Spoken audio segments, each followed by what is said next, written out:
everyone, my name is Victoria and I am here with Andrea and Monique from the University of Saskatchewan. They are working on a research project on FASD and cannabis use that they're going to tell us a little bit about today.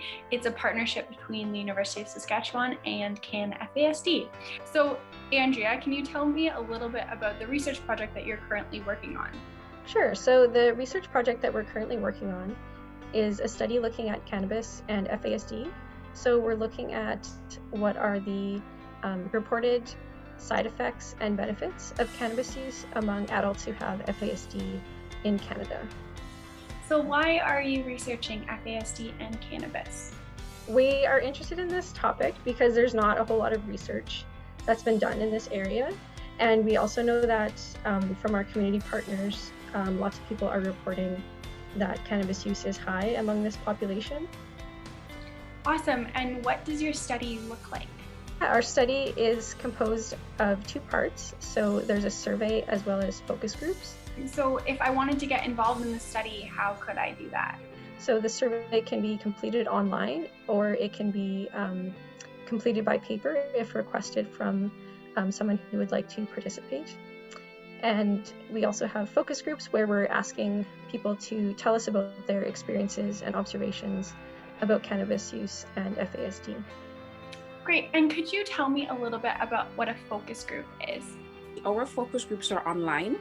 So we send out a WebEx link or a phone number, and then the person can join. And essentially it's a group of 3 or 4 persons talking about the topic. So in this case, we would have a moderator, just somebody to guide the conversation, asking different questions about cannabis and FASD. And then we have 4 persons in the discussion talking about that. And I think just one thing to mention would be that the focus groups are approximately 90 minutes long with breaks throughout. And if I was someone with FASD who wanted to participate in the research, how much time would I need to devote to this survey? So if you have FASD and you use cannabis, then we estimate that this survey might take you somewhere between 30 and 90 minutes. If you have FASD, but you don't use cannabis, then it's a much shorter survey. So we think maybe 5 to 10 minutes would be the average time. And then for caregivers and frontline staff, we estimate that it might take about 30 minutes for you to complete the survey. Great. And Andrea, who is eligible to participate in this research?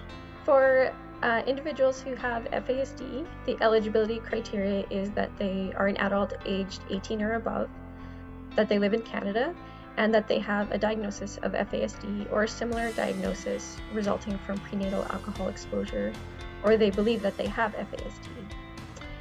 For caregivers, the criteria is that they live in Canada and they're a close family member, foster parent, guardian, or residential care staff taking care of an adult who has a diagnosis of FASD or a related disorder, who has used pot or currently uses pot, and has regular personal contact with the person with FASD.